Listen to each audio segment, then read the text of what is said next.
All right, let's jump right into our deep dive today. We're taking a trip, well, sort of, to Argentina. We'll be exploring the Valle de Uco wine region. You've sent over a bunch of really interesting stuff, articles and notes, and we're ready to uncover what makes this place so special. Yeah, it's pretty cool how Argentina has become such a big player in the wine world, Yeah, fifth largest producer globally. And Valle de Uco, it's like the heart of that whole evolution. definitely. Valle de Uco seems to be the name everyone's buzzing about in the wine scene these days. What is it that makes this region so unique? Hmm. We got to start with the Andes Mountains. They're not just a pretty picture in the background. They actually play a huge role in shaping the wines you get from this place. Yeah, okay, the mountains, the climate, I get that. But how does all that translate into the actual taste of the wine? Okay, so picture this. High altitude, like 900 to 1,500 meters above sea level.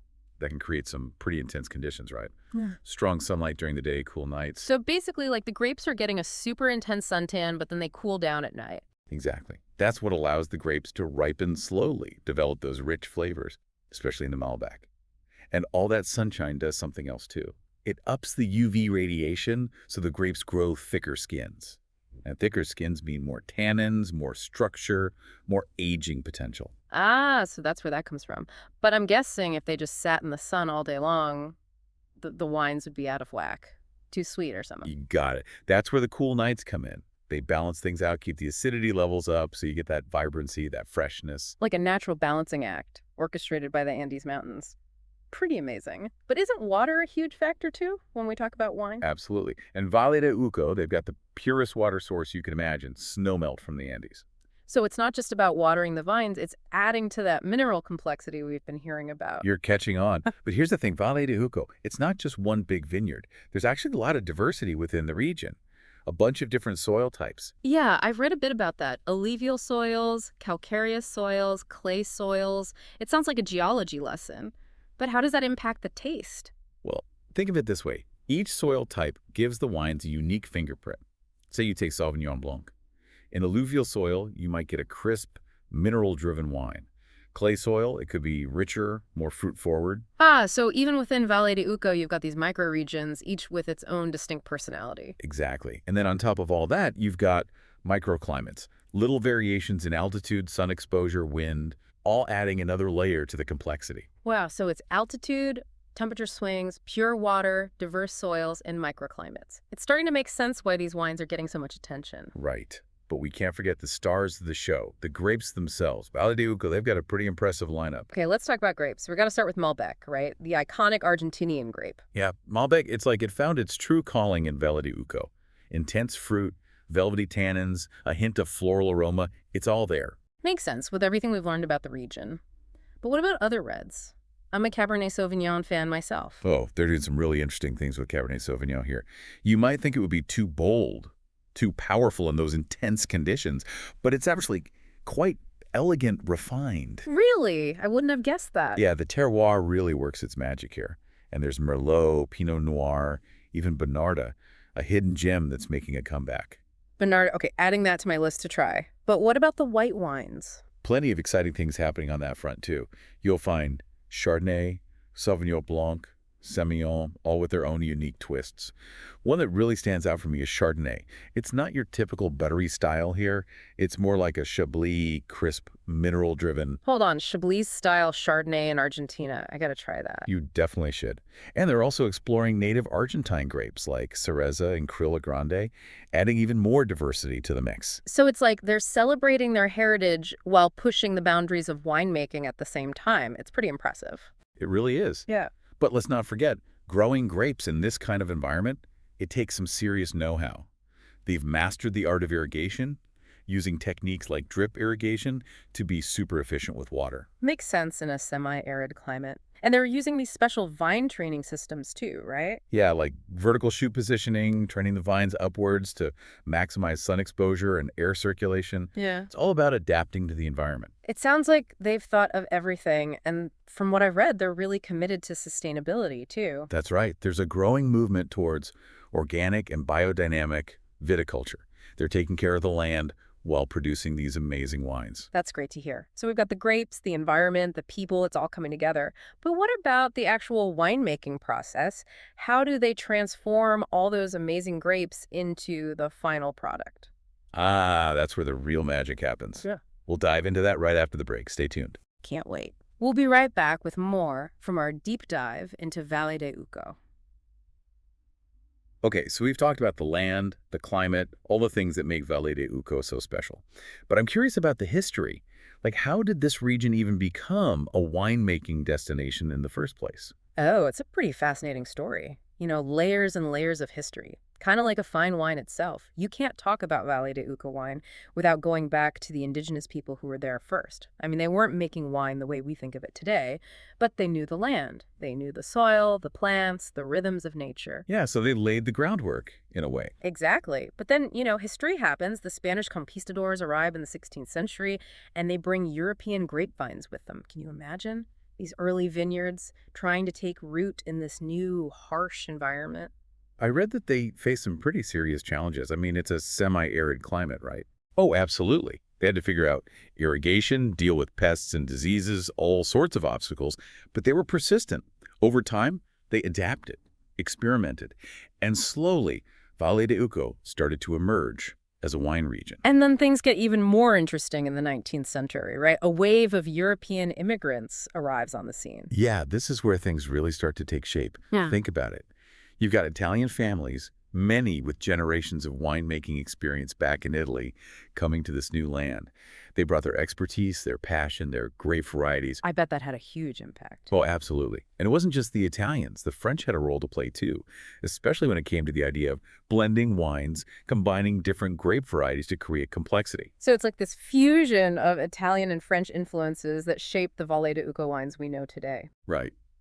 It's a beautiful example of how cultures come together to create something special. But the story doesn't end there. For a big chunk of the 20th century, Valle de Uco, it was known for producing a lot of wine, but not necessarily the kind of wine that was, winning awards or anything. That's surprising given what we've learned about the region's potential. So when did things start to shift towards that high-quality, world-class wine? It was towards the end of the 20th century. A new generation of winemakers came along. These were folks who really understood the land and saw its true potential. So they were like, wait a minute, we can do something really special here. Exactly. They started investing in new technology, planting vineyards at higher altitudes, really focusing on meticulous winemaking practices. They realized that to make great wine, you had to embrace the challenges, work with the terroir, not against it. Sounds like they were real pioneers, pushing boundaries and taking risks. They were, and their vision paid off. Valle de Uco started getting noticed on the international stage. People finally started to realize what this region was capable of.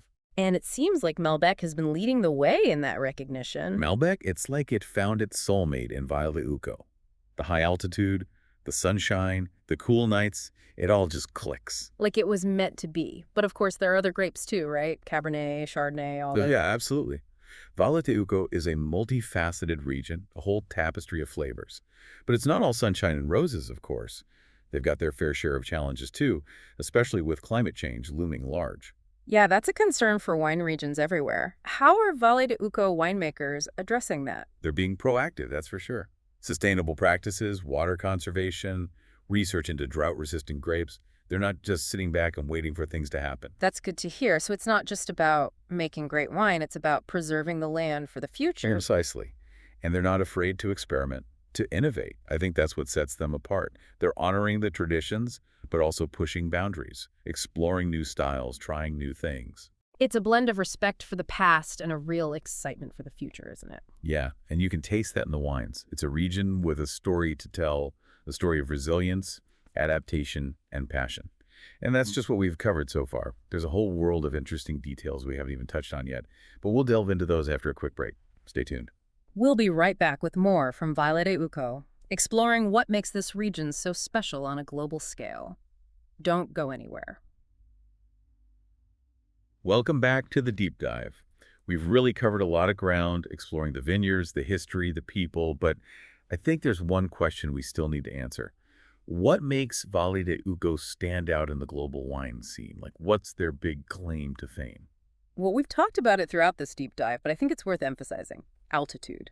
Valle de Uco is one of the highest wine regions in the world, and that really sets it apart. Right, we've seen how those high altitude conditions impact the grapes, the intense sun, the cool nights, the pure water.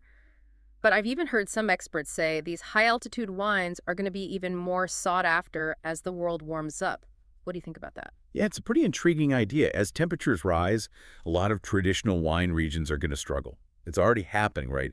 They're having to adapt to hotter conditions, which can mess with that delicate balance you need to make good wine. But Valle de Uco, they're already adapted to those extremes. They've been dealing with them for centuries. So they're kind of ahead of the curve, like they've been unintentionally preparing for climate change all along. Yeah, there's a certain irony to it, right? The challenges they've always faced might actually become their biggest asset in a changing world. Turning a problem into an advantage. Classic Valle de Uco, it seems. But it's not just about the environment, right? The people play a huge role too. Oh, absolutely.